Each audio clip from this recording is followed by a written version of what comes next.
Jonathan Fahey is joining us on the Newsmaker Hotline. And Jonathan, always great to have you on.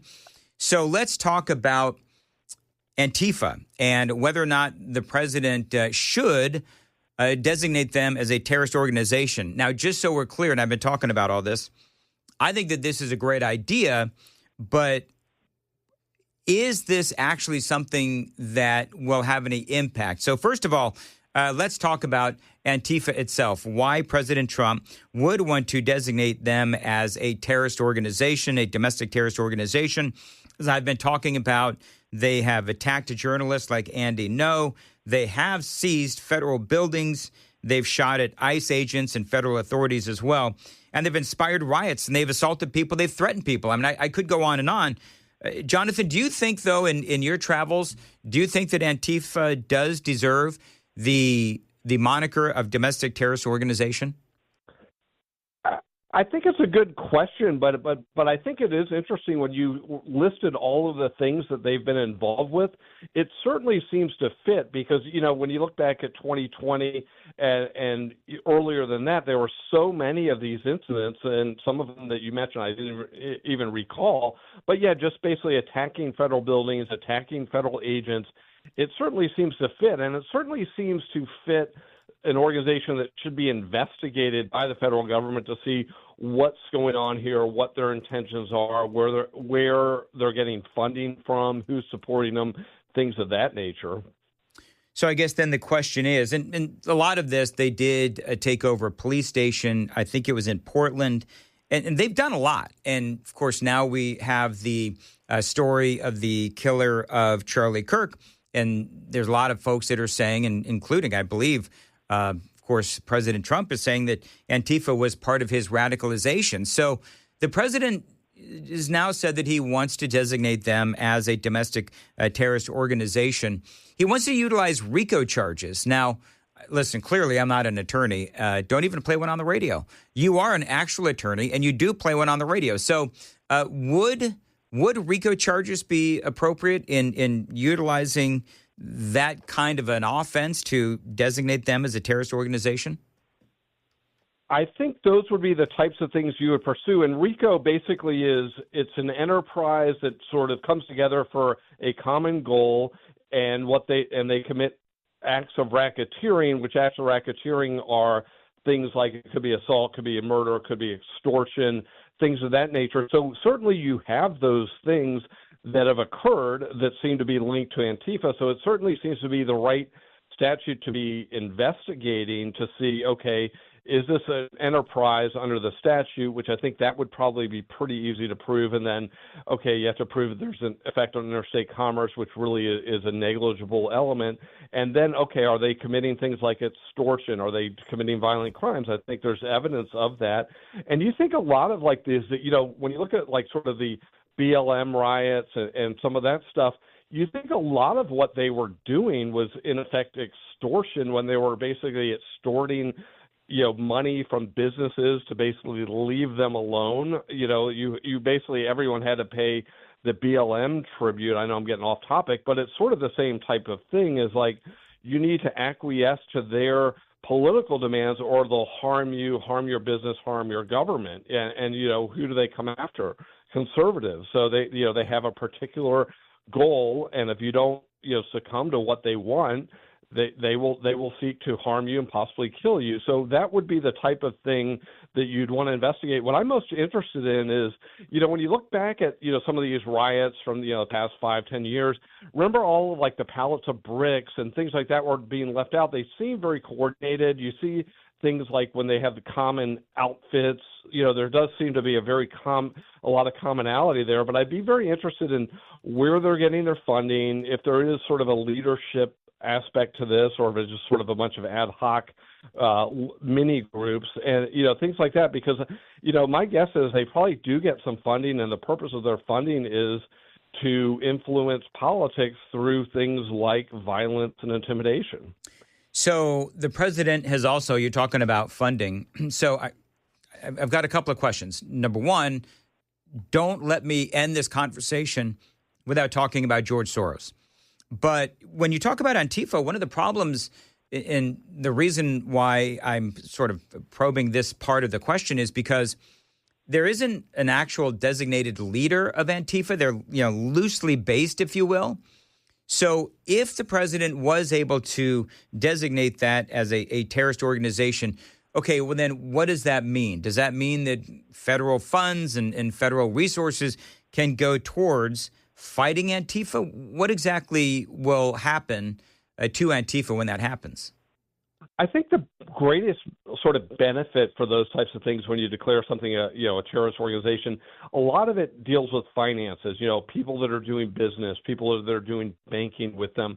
So if it is really not that organized, but it's just sort of a bunch of loosely affiliated groups, they could still theoretically be, charged under RICO, but that part of it might just not be that impactful. Because I don't think there's like the president of Antifa and they have a monthly meeting and then all those little subgroups are meeting. I don't think it's like that. Maybe it is, but that would be highly surprising.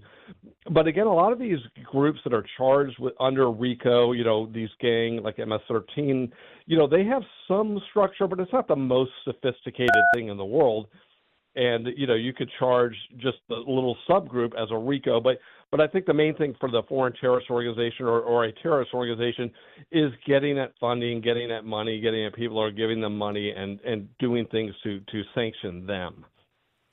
All right. I want to get to George Soros because you talked about the funding. People have been talking about George Soros and funding some of these things. Of course, we know that George Soros funds these soft on crime district attorneys. Like, for example, we see in Memphis with a guy named Steve Mulroy that we just got done talking about with a state lawmaker.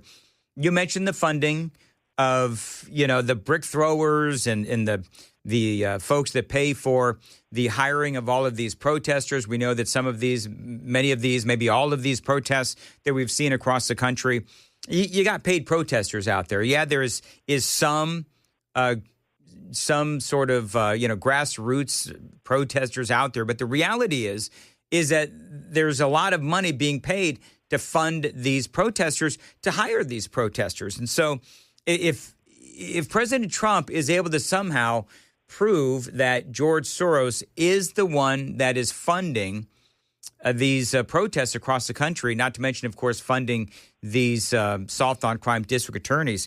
All right, so what can President Trump do to George Soros? And by the way, it's now the Soros sons, or at least one of them, I believe, that has taken over his industry and his organization. So what can be done to the Soros family?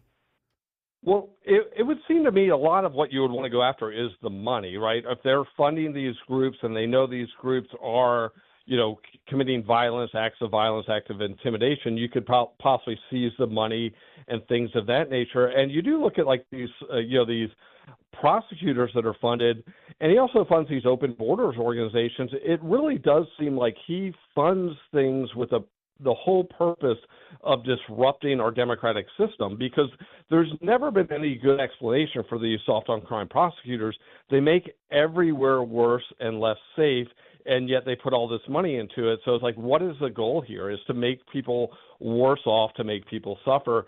But yeah, I think going back to your question, I think you would want to go after, if you declare a certain group a terrorist organization, he can't give money to it without it being sanctioned or other things. And, is there an active leadership role? Are they directing people to do stuff, or are they just writing checks sort of implicitly knowing they're going to be disruptive, or do they think something really good is going to go with their money, and lo and behold, it always ends in riots and death and destruction? I think that would seem the least likely scenario. But yeah, I think the money is the main thing. You're absolutely right that these protests, they're never organic beyond a few people. And remember the BLM summer, it was just utter nonsense. It was like every time you turned around, there's another protest, another riot, another George Floyd, celebration. And it just seemed so concocted, but everyone was afraid to say anything about it. Like every business had to, put something out. And it just seemed like this whole thing was fabricated to intimidate people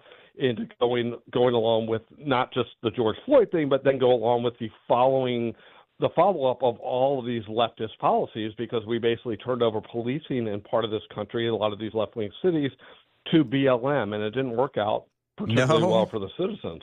No, it didn't. And of course, we know what's going on. Let's take off your legal hat and now switch to your political commentator hat, because that is also, you're on, for folks that don't know, you're on, Jonathan Fahey is on Laura Ingram's show, Fox News all the time. So let's now go to just general commentary where, we have, of course, the horrific assassination of Charlie Kirk. We have many folks on the left, of course, celebrating this. We covered in the 5 o'clock hour. They're trying to take the committee assignments away from Ilhan Omar in the House of Representatives.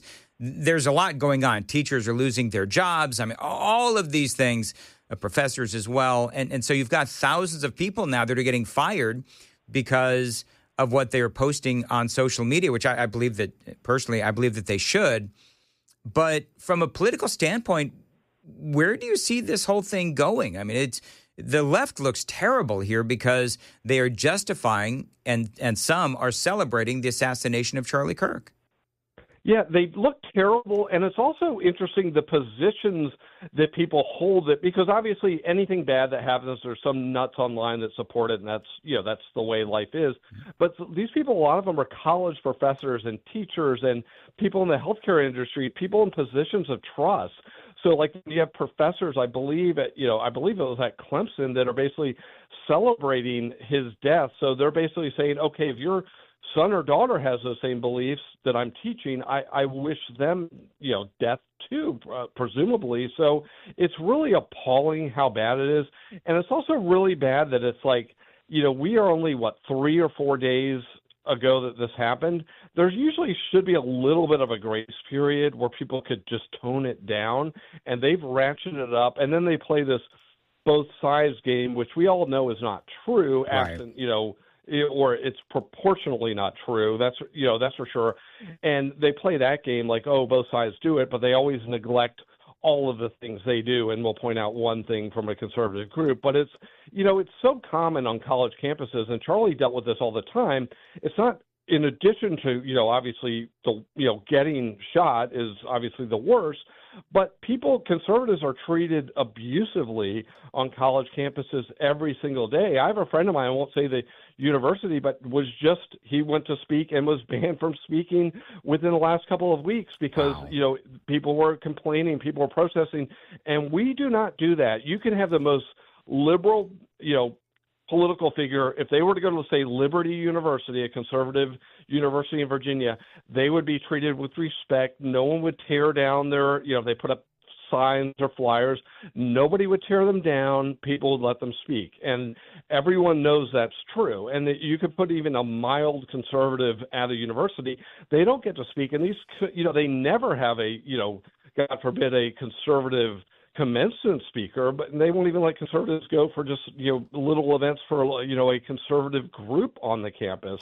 Yeah. So it just shows how ugly the left has become. And it's just, Charlie Kirk is a younger version of Donald Trump, meaning he's one of the conservatives that never back down to all of their intimidation tactics. Because normally, back in the day, not too long ago, everyone was afraid to touch things like DEI because they would be called names, and then, that would ruin their careers. And Charlie Kirk and Donald Trump go after that.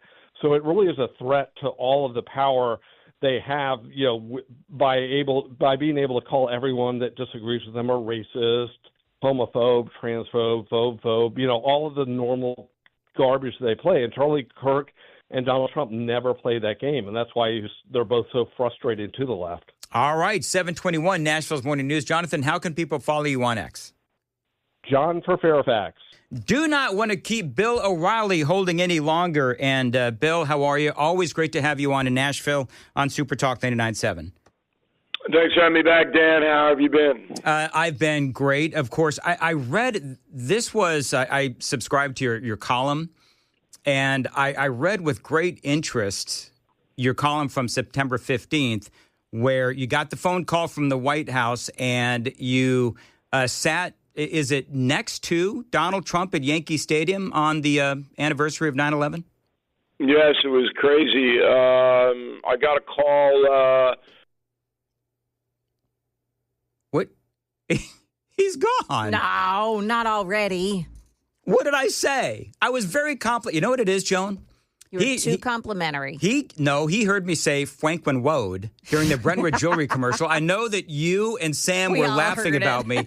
As in, I'm reading the commercial, I'm thinking, oh, please don't let Bill O'Reilly be on. And he was on hold. Well, you know. Franklin Road. We can't all be. Here's what we need to do, Joan. Elmer Fudd. Here's what we need to do, though. What do we need to do? What we need to do is we need to change the name of Franklin Road to F-W-A-N-K-L-I, Franklin Road. And then you'll say it the W-O-A-D. right way. Then I'll, of course, there he is. Yeah. I got you. Let me know when he's back. Is he back? Okay. Let's see here. All right, Bill, I don't know I know where we lost you. So they called you, Donald Trump's office called you to sit next to the president at Yankee Stadium on 9/11 here a few days ago. How did that all come about? Come on. I can't hear him. Okay, hold on. Hold on. I'm trying it again. Got disconnected again. Oh, okay. I think when he put the number 1 up, he meant, wait a minute, not line 1. Oh, is that what? You see how that goes? We can play. You know what? This is going really well so far. Not only did I Elmer Fudd, at least I called him Bill O'Reilly, not Bill O'Reilly. That would have been funny if he did. You know what's so fun? I would be the guy to do that, though. Hold on. Is he putting him back on hold? I don't want him. You don't want to hear him to. Oh, there. All right, Bill O'Reilly. Hopefully we do okay this time. Yeah, Dan, you got to pay those phone bills. You know, you get behind on those things. Yeah, no, I get it. But you left off, because I'm truly fascinated by this. You sat next to Donald Trump at Yankee Stadium here on 9/11 a couple of days ago. So talk about how that came about. And what did you and the president talk about? Well, I got summoned late to the game. You know, I got a call from the White House and said, look, can you meet the president at Yankee Stadium? And whenever that happens, Dan, you go, yeah. I mean, come on. If you're a patriotic American, and 4 presidents have asked my counsel, and I provide it. I don't offer it unsolicited. They ask me questions, I answer honestly. So on that night, it was reaction to Charlie Kirk's assassination and Putin. So I gave him a copy of Confronting Evil, my new book, with Putin on the cover, along with Hitler, Mao, and the Ayatollah. And I said, look, you might want to peruse this chapter on Putin, because it'll tell you things you don't know about him. And it will partially explain why it's so difficult to reason with this guy, because he's an evil man. And evil always deteriorates. People change when they cross over to the dark side. That's a cliche, but certainly Putin has done that. And so we talked about that a bit. And then the Charlie Kirk situation, obviously President Trump, who doesn't show emotion in public, had to relive his own assassination attempt because it was so eerily similar to what happened to Charlie Kirk, a couple of millimeters. Yep. And I could tell that he was shaken about it. And I said, look, going forward, you're the commander-in-chief. People look to you for some definition. You got to deal with the grief aspect, but you also have to deal with the hatred aspect. And we talked about that and how to frame it. And then the president the next day made a number of statements, and I think they were all certainly helpful to a grieving nation. Let me ask you, and we will get to the book because it's a fascinating book. When you look at the events leading up to the Charlie Kirk assassination, horrifying, obviously, a lot of people will blame, the left and the rhetoric on the left. And, they've been calling Donald Trump fascist and Hitler and all of those other things. And so I guess the question is, do you think that this will force some of the members of the media, mainstream media, mainly on the left, MSNBC and CNN and so forth, to look in the mirror and say, maybe calling the president of the United States and people like him and his supporters, fascists and Nazis and all of that.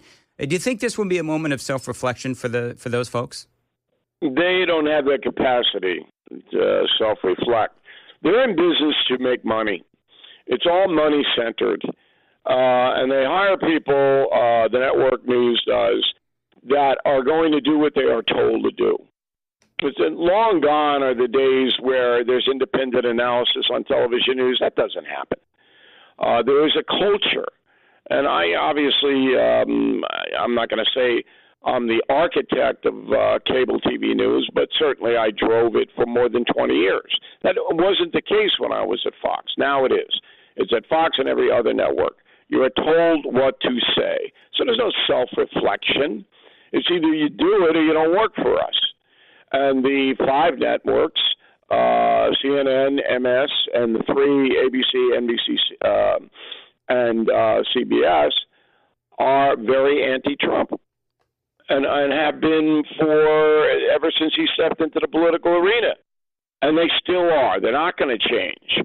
But they had to quiet down, Dan, because of the terrible thing that happened to Charlie Kirk and his family. So they couldn't be as overtly hostile.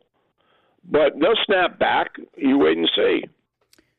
Do you think that, and then we're going to get to the book, but do you think that when you talk about the media and you say that they're being told what to say, this may be a pedantic question, I don't know, but who's telling them what to say? Well, there's meetings in the morning for all of the television news agencies, all right? And in that meeting, they're called editorial meetings. The people who run the operations, senior producers, head of the business, whatever it may be, all right, they discuss what will be covered, what will be emphasized that day. And the tone, all right, is set about how we're going to go about covering this. And then all the individual producers of all the shows get a email saying we're going to go after this hard and here's our point of view. And you bet they don't say you better toe the line, but everybody knows you better toe the line. Interesting. Okay, the book, it's called Confronting Evil. On the cover, 2 specifically that I want to hit on with you. Of course, Ayatollah Khomeini and Vladimir Putin. You mentioned Vladimir Putin earlier. Talk about when you counseled President Trump at that Yankees game. Do you believe that Vladimir Putin, who of course made the trip to the White House and so forth, do you believe that he has any intention of trying to negotiate peace with Ukraine, or is he just trying to play Trump along? It's not as simple as that. Number one, Putin's a psychopath. What does that mean? He enjoys killing human beings and inflicting pain on people. He likes it. All right? So in the past, he's always been that way, and I trace him from his childhood. You could see exactly how he developed. But he's so evil that he's deteriorating, like they all do. All right, once they reach a level of power where there's no restraint and they just go on mass killing sprees, as Putin has done, they almost lose their minds. So in the first term of Trump is able to contain Putin.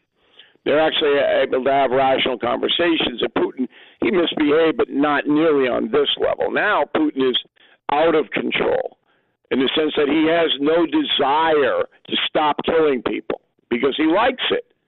You can force him to do that by breaking the Russian economy. And so far, NATO and the United States has not been able to put that plan together. I believe it's coming. But the key to it all is China. If China turns on Putin, Putin will have to stop because Putin doesn't want to be killed. His own people will turn on him soon if he doesn't have revenue coming in from oil, and China is the main revenue driver. And that's Trump is trying to convince China to get out of the Putin business. So it's much more complicated than is he jacking the president around? Yeah, to some extent he is. But that's not the most important thing. The most important thing is that this man is pure evil, and he doesn't care how many people suffer, die, his own people. He's run up a casualty count of more than 1 million of Russians. For what? And that's a really vexing problem to deal with. Well, it's interesting, too. Bill O'Reilly is joining us because I guess the other question is, okay, so what happens after Vladimir Putin? Of course, I don't know who would be next in Russia, but could the next person once Vladimir Putin is gone, one way or another, then what happens with Russia? Is the guy coming up perhaps even worse? Well, it doesn't matter. I believe that Putin would use nuclear weapons if his back is up against the wall. So when you're at that level, it doesn't get worse. If Putin suddenly gets run over by a truck, the military will pretty much run that country. Ayatollah Khomeini, let's talk about him real quick. Of course, we had 9/11 just a few days ago, 24 years since. And I know that these are not in any particular order, but you've got Ayatollah Khomeini in here just before Vladimir Putin. He is chapter 10. Talk about confronting evil, the evil that was Ayatollah Khomeini. And, was there one thing that all of these folks had in common, like maybe a character trait that they had in common that led to their evil nature? Well, they all evolved into monsters in different ways, but two things drive evil: money and power. And you can see it across the board. The Ayatollah Khomeini is responsible for millions of deaths all over the world because without him, there would not have been a 9/11. Mm-hmm. All right? Iran is the head of the snake. Now, it's not nearly as powerful as it used to be because Trump went in and, said to them basically, if you don't knock it off, the next bomb is going to drop on your head. Okay, but the Ayatollah Khomeini set up a system of worldwide terrorism, and we all know what the result of that was. But in addition, he terrorized his own people, the Persian people, who allowed him to take power. So they're not guiltless. It's just like Nazi Germany. The Germans allowed Hitler to do it. And Russia's a little more complicated. China's a little more complicated. But in Germany and Persia, Iran, people said, all right, come on in. We don't care what you do. All right, this is what you get. So I put the Ayatollah in there to remind everybody that this jihad, this worldwide kill the infidel thing, is still in motion, and it's still being funded by Iran. And that's a danger to everybody. Yeah, that is something that I've been screaming about for a long time with our lawmakers, our senators, who I interview all the time. Bill O'Reilly, the book is called Confronting Evil. And there's been so much, of course, evil in the world's history. Was it difficult to figure out who you should write about? Because there's a lot of folks. Was there anybody that you felt you maybe should have put in, but you just didn't have the room? I studied it pretty intensely. There's 15 people in there. So drug cartels, slave traders, robber barons. Oh, you know what? I don't mean to interrupt Bill O'Reilly, but you talk about the drug cartels. That is something that we have spoken about a lot on this show. You know that Donald Trump, he wants to designate Antifa as a terrorist organization. Where does Antifa play into all of this with, as you write about confronting evil? Where would you put Antifa in all of this? I don't think they're up there with the drug cartels, but eventually they could. Well, there's no central organization for Antifa. These are just individual anarchists that gather together through social media and attack buildings and does stuff like that. So there's no real group like there is with the drug cartels. I mean, these are organizations that generate billions of dollars, and now the U.S. military is being tasked to dismantle them. We saw that with the Venezuelan ships being blown up. But what Donald Trump is most interested in, and I think is going to become a main story, is who is funding the anarchy. Yep. All right, he mentioned Soros the other day. I've been on Soros for more than a decade. He wants to expose the dark money that is causing violence in America. And so the Justice Department is going to go in there and start investigating, which is a good thing, in my opinion. And that was one of the topics we discussed at Yankee Stadium. So you got to expose really what this pipeline is, because none of this stuff exists without money. You need an enormous amount of money to kill people, wage war in Ukraine, enormous amount of money to fund Hamas, Hezbollah, and all of that. And in the United States, there is big money going into the radical progressive organizations to try to change this country. and that needs to be exposed. I know that you, because I remember, because I've been watching you for years, sir, and I know that you've been on George Soros for a long time now. Of course, Right. You've got his sons that are in the mix as well. Is there enough proof to go after them and utilize RICO charges and all those kinds of things? Do you think that they'll ever be able to take down Soros for the funding that he's been doing to here in America? No. Soros is way too shrewd. He's got lawyers that stay within the law. But that's not the most important thing. The most important thing is to explain to the American public what is actually happening here. So I don't think Soros is stupid enough, particularly with the 50 lawyers he's got working for him, to violate any law. So I don't think that it's a very tough RICO case to make against him. But that doesn't mean you shouldn't investigate and see what's happening. Hold congressional hearings. Let the folks know. That's the worthiness of the effort. Bill O'Reilly, the book is called Confronting Evil, and I got to tell you, it's always such a pleasure to have you on, and I hope that you'll return for your next book.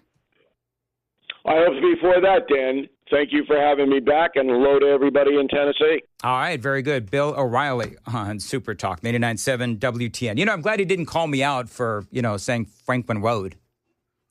You said Franklin Road. Franklin Road, is that what I did? Just wanted to correct you there. Maybe we get him to rename it. That's what we need to do. Maybe he'll rename the book Confronting Evil if we're just going to go ahead and start Elmer Fudding everything on this show. And it's for sale where? Anywhere you buy books. Yeah. Okay. You're the one that's putting a lisp on it, not me, youngster. Anyway, 7:54. I thought that was a good interview with Bill. I think I recovered from, Elmer Fudding when he was on hold. Anyway. You recovered. What covered? You two just aren't funny. I'm just going to say that. Anyway, so, I don't know. Should I give away the book? I've already read it. So should I try to give away the book? Anybody want the book? Of course. All right. Take the phones off hold.